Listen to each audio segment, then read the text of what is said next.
assistant professor of church music here at Baylor. My training is as an ethnomusicologist. You think, if you do know what that term means, and I do have to explain that a lot, and that's totally understandable, an ethnomusicologist is someone who studies music in culture and as culture, who studies music as it's a part of culture otherwise. A lot of times when people think of ethnomusicologists, they think of many of my friends who went to do field work in Zimbabwe or southern France or Brazil or Australia, other places in the world. I did my ethnographic field research among the exotic evangelicals of Nashville and their environs. So looking at, particularly at the rise of praise and worship music, of contemporary worship music in churches, and the ways that is influencing how Christians in the U.S. think about worship, how they think about being a congregation. So that's my academic background. I've also served in a variety of churches. Was a music director for a few years at an Anglican church in Toronto, where my husband and I lived a few years back. So I'm drawing from those few years as a worship leader of a congregation. And then 12 plus years of experience as a sort of a professional observer of worship in a variety of places. So what, I think one of the things that we know, each of our local congregations, we come from, a variety of different places in Texas and then states in the U.S. and even countries. We know that each local congregation has its own unique history, geographical and social location, demographic makeup, and mission. Trying to implement a one-size-fits-all model, if you've ever tried to do that in your local congregation, oftentimes doesn't work so well. As church musicians, one of the things that we are tasked with doing is cultivating a deep understanding of our local music culture in order to choose and adapt resources that engage our congregation's minds, hearts, and spirits, and that both minister to them where they are and then lead them in the direction that we feel that the Spirit is calling us to go. So we all have eyes and ears. We all see, and hear what goes on around us on a Sunday morning, but we all have blind spots, and we don't always know. We see things, and we're not always quite sure how to interpret them. Sometimes we'll see things, and we'll jump to a conclusion before we even have, all of the evidence. So just one example that I've heard from colleagues of mine. Look at that teenager over there. That 14-year-old isn't singing along with the opening hymn. The youth just don't appreciate our church's heritage. Wow, that's a series of steps to jump. What if she doesn't know the hymn? What if she's struggling in her faith and can't sing anything just now? There are a wide array of possibilities that sometimes we see things and we rush to judgment. We rush to try to discern what's going on.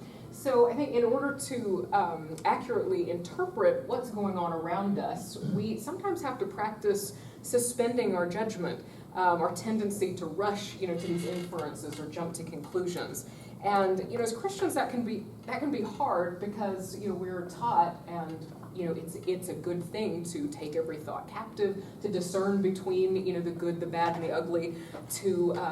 But again, we don't want to rush to interpretation before we know what's behind, what kind of factors and variables are behind the actions that we're seeing. So this workshop is about helping us hone our powers of observation, which are crucial for forming our beliefs about what's true about our church, which then go on to shape what actions we take. And so how can we do this? Just talking about a few obstacles to understanding first. We have all had this problem, and actually I'll start with proximity, or actually with distance first. When we're too far away from a phenomenon, sometimes it's difficult for us to understand. Sometimes when we step into life in a new congregation whose practices are foreign to us. I have a couple of friends recently who have changed, who have started jobs in different denominations, and that's always, sometimes a learning curve to figure out the way that this local church, who's part of a larger body, does things. Distance can be a problem, but I think more often for a lot of us, especially who have been working in the same place for, and maybe attending, that church for many, many years, it can be proximity. When we're too close to something, sometimes we have to create distance, and just as when we're too far from something, we look for ways to create proximity. When it comes to both of these things, that's kind of why we learn so much about our own church by visiting other churches, is all of a sudden we're at a distance from this congregation, we see things stand out, and we start to evaluate, we start to look at life and what goes on in our own congregational practices differently as a result. It helps us, open our eyes and ears to new possibilities.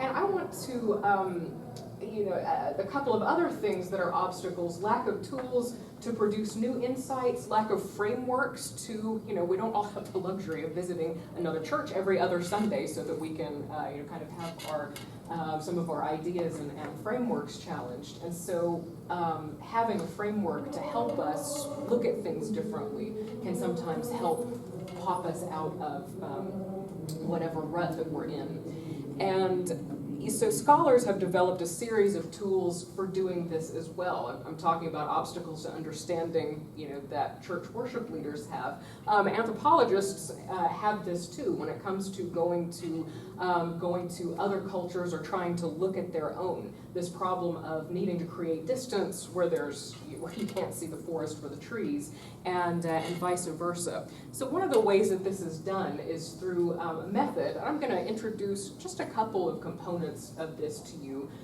today, a method called ethnography. This is a research method. It uses firsthand experience to gain knowledge about a group of people. And you don't have to be, not just academics use ethnography. There are advertisers and marketers have made good use of many of these tools. And some of you probably, without having, a nice $4 word to call it, have practiced ethnographic research methods already with your own congregations. One definition that I wish I remembered where I heard this, but I just like so much a gloss of ethnography, is the art and science of observing and listening. And I think that that's something that we can all strive to increase the number of the tools in our toolbox for that. Some of the methods that ethnographers use, being there in person is the most important, rather than reading about a group of people or relying on secondhand accounts. Being there, conducting interviews, doing surveys. We'll talk a little bit about free versus structured observation in a minute. Participation, lots of documentation, so photos, notes, recordings, things that surprisingly after the fact you take them so that you can so that they can help you remember when you're not there anymore. But a lot of times they can help you produce new knowledge. You see things in photos that you thought, wow, I didn't see, that person standing over there, or I didn't see how engaged that person was in worship. Taking notes and examining them 5 years later, you can see, wow, this is where we were 5 years ago. Here's where we've come. So all of these methods are useful. I've picked out a couple that you may or may not have used in the past. And so ethnographic interviews. This is something that. How is an interview different from just a normal conversation? One interview source that is a classic, anthropology students read it to this day, and I sometimes send my church music students to it as well. James Spradley's The Ethnographic Interview. He describes an interview as goal-driven communication. So you're after something, and you state that at the beginning. I mean, sometimes, let's be honest, sometimes we have conversations where there's really something that we, like to get from someone, but we don't tell them what that is ahead of time. And sometimes, not being honest about our purposes going in give us a skewed idea of what they actually think, that if we stated our intention ahead of time, maybe we might get a clearer understanding of the other person's point of view. The other thing that makes an interview different is that it's asymmetrical. The interview has control of the conversation, it's in the driver's seat, He or she is free, of course, to let others, go on a tangent or whatever else, but there's usually a set of questions that he or she is trying to ask. And the best interviews feel like a conversation. How is an interview helpful in understanding the music culture that we're a part of? It helps to create distance. Again, it's one of those, it takes you out of kind of everyday life, out of a conversation, or out of kind of everyday conversation. It provides focus.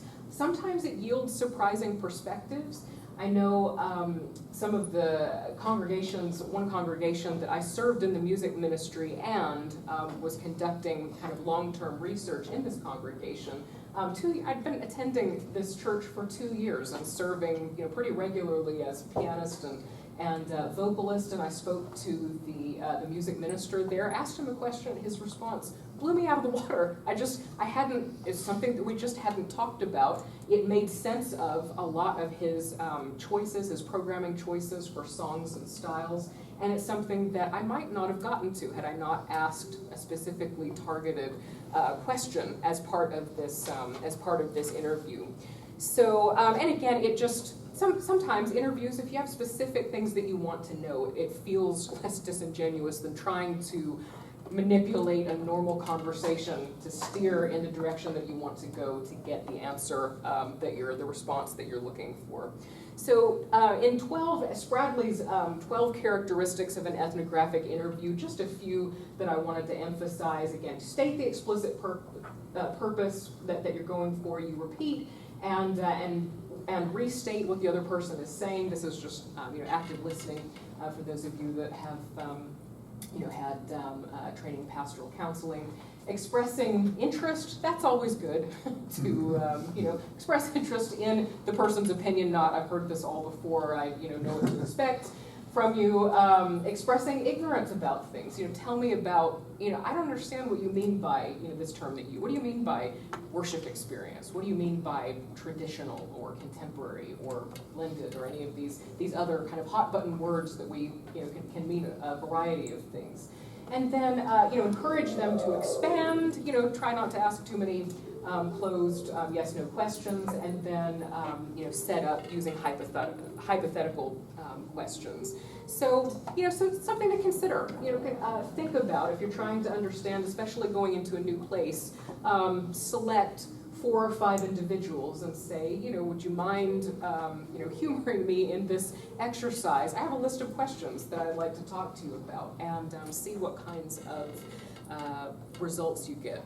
Another that many of you may have already done, designing surveys. The Harvard Program on Survey Research, I think, summarizes it well. The ideal survey question accomplishes 3 goals. It measures the thing that it's supposed to.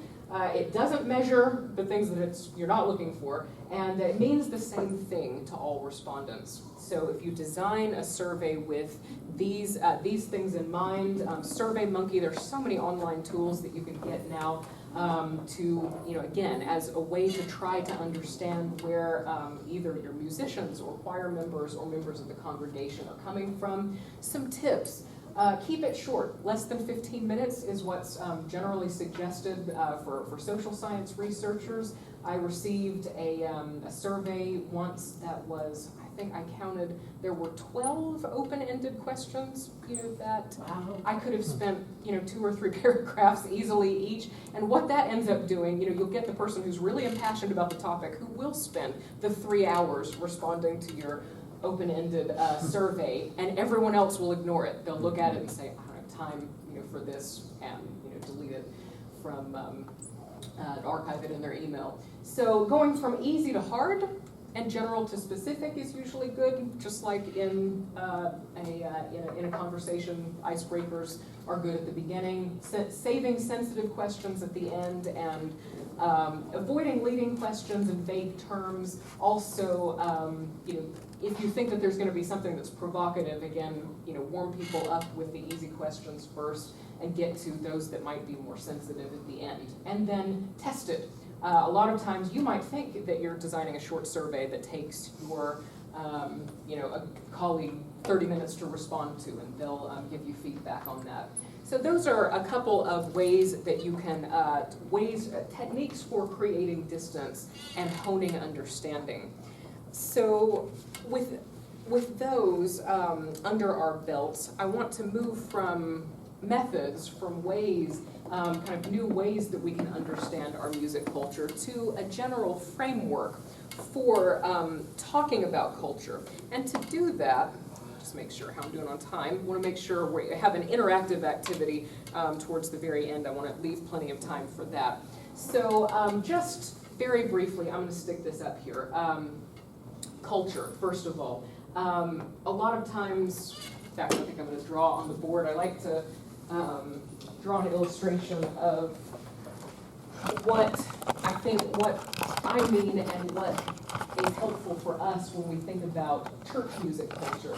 The word culture, for many years, there was this presumption that a culture, okay, it's easy to identify, it has these nice, strong boundaries, all the people in it largely believe, believe, think, practice, do the same things. And this is the idea that guided a lot of anthropologists and ethnomusicologists, people in my discipline, for a number of years until, again, changing the lenses through which you look at a group of people, they started to see, wait a second, this group of people, this local congregation is, integrally tied to this other group, whether this is a larger group, a denomination, another church in town that they have a close relationship to, and not everybody in this group of people thinks the same way. We've got a lot of internal diversity, and where we have diversity a lot of times, we end up with tension, we end up with power struggles as the circles try to get the square to come over and join their side, and so on. We have people who believe and think different things, although the same things as the people here, although they might be somewhere different. So you end up with, in some ways, a much messier view of culture, but one that I think is more true to our experience, that culture is dynamic, it's changing and shifting. I mean, again, look at, for any of you, look at your church 5 years ago, 10 years ago, 15 years ago. Are things exactly the same? There are forces from the outside and the inside that cause cultures to be dynamic. They're heterogeneous. They're internal and external forces. Gender, race, class, some of the ways that human beings just generally differentiate themselves, whether they choose or want to be differentiated or not.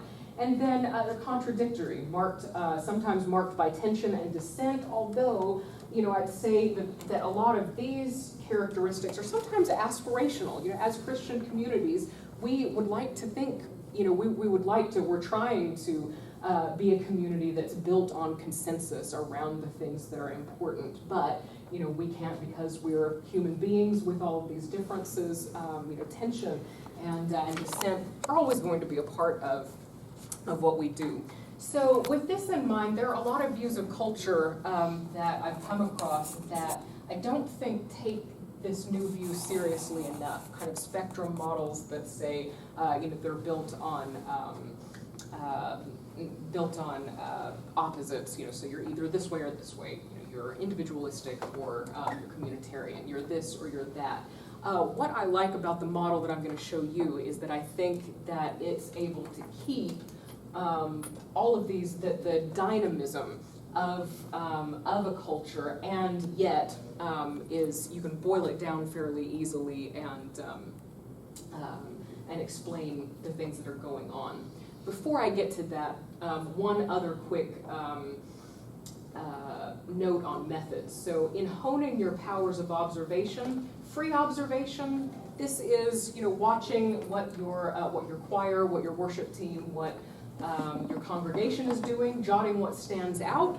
Role playing can be fun. What I mean by that is come in someday that you are not scheduled to do anything in the service and put yourself in, many of us have probably done this, put yourself in the role of, in the shoes of a visitor, try to look at things from a different perspective.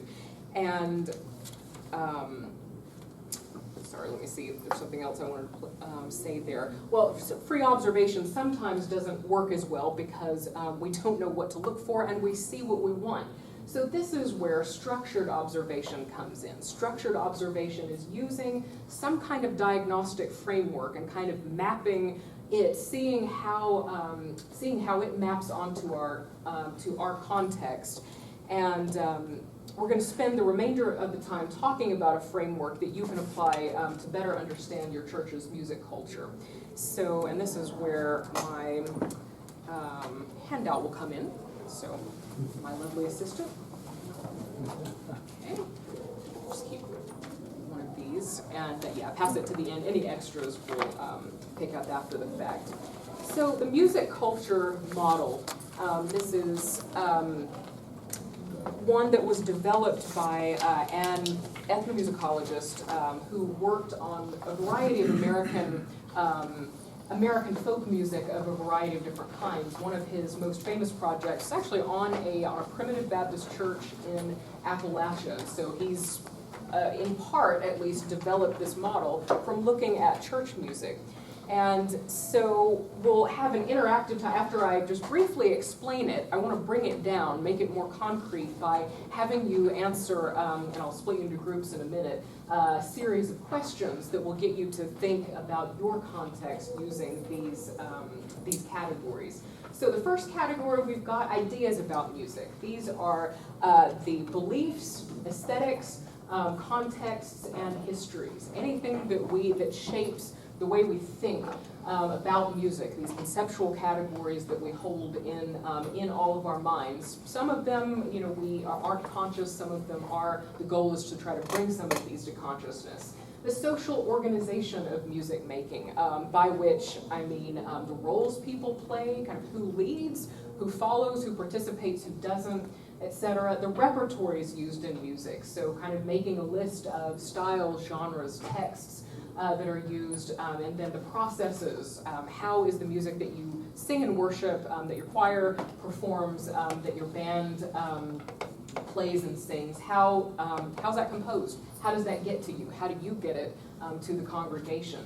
And then aspects, finally, of the material culture of music, so the things, the stuff, the projection screens, the hymnals, the instruments, even you can consider bodies, bodies that or instruments that sing, that as part of the material culture of music, if you wanted to go that route. So I'm going to put this up here. We'll talk about the ways that these are interrelated in a minute, but I want to spend the next 10 or 15 minutes or so with you guys in groups discussing these, applying these to your congregations and kind of comparing, contrasting, seeing where the differences are. And then after you talk about the questions, you might also think about, okay, how does this aspect of social organization influence the things of music making? How does what we sing influence the way that we have to organize ourselves to make music? If we have a band, where is everybody going to stand? What kinds of things do we need to amplify to whatever else? So think about also the connections between some of these categories. So let's see, conveniently we have 4 tables. Couldn't have planned that better. So you guys will be our brain, our ideas center. So if you 4 would talk among yourselves about these questions under the ideas heading. Next, social organization, answer those questions. Third, you guys will be, and just making sure that I actually put that in that order on the handout. Yes, and those of you sitting on the side, feel free to choose your group. Liturgical and musical repertories, table 3, and in the back, material culture. So please have a lively discussion, and we will come back and share your responses in about 10 minutes. Some time to discuss some of these. I'm glad that it sounds like you found your conversations useful. I enjoyed eavesdropping a bit on each of the groups here. Some interesting themes coming out. I was doodling on the board over there what it seems like what's come across in a lot of the groups that I've listened to is kind of how we deal with music and with services in our churches. Some of these tensions. Whether we have two-service model, whether we have everybody in all together, whether we kind of find ways to build bridges between congregations and things. So anyway, I give that to you as something I enjoy visual models like that as something to play with. But let's talk.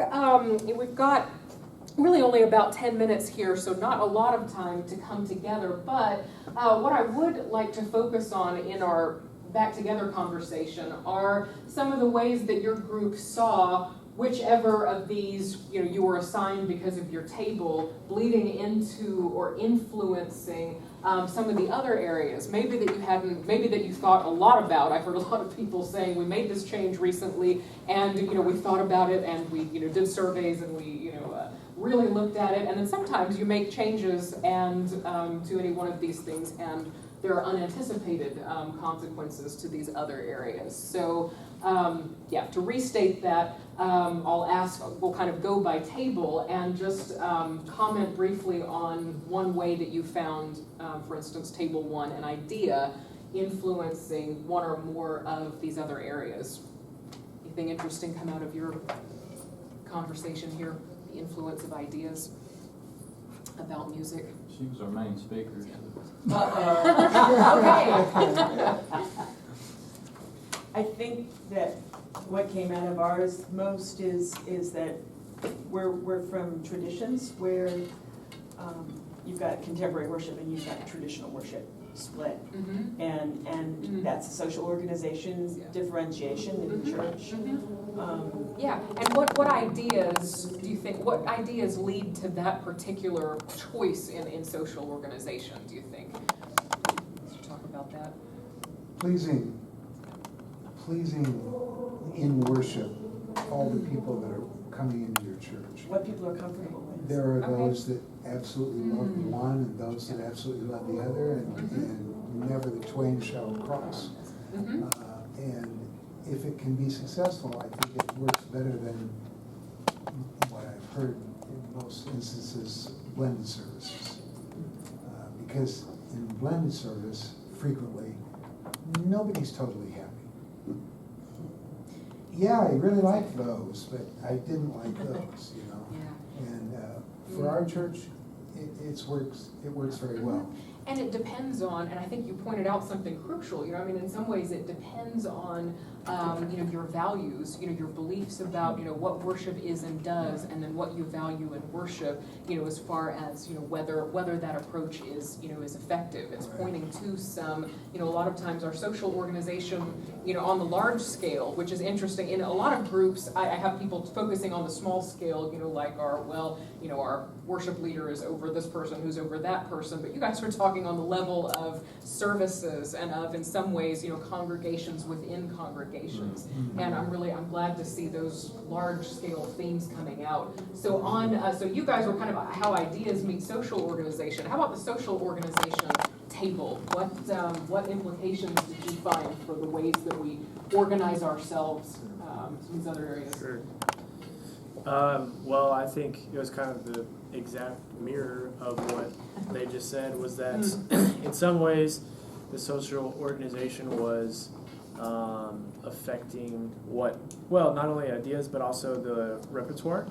So like in Jim's church, they were contemplating if they should split their services, but he's in a Church of Christ congregation with an 8-member praise team that sings from the congregation, which is which that's also about the organization. But they're a variety of ages, and that helped them remain unified in their ideas about what they wanted in worship, and it also helped them, I guess, remain unified in their repertoire. They stayed, and it was one service.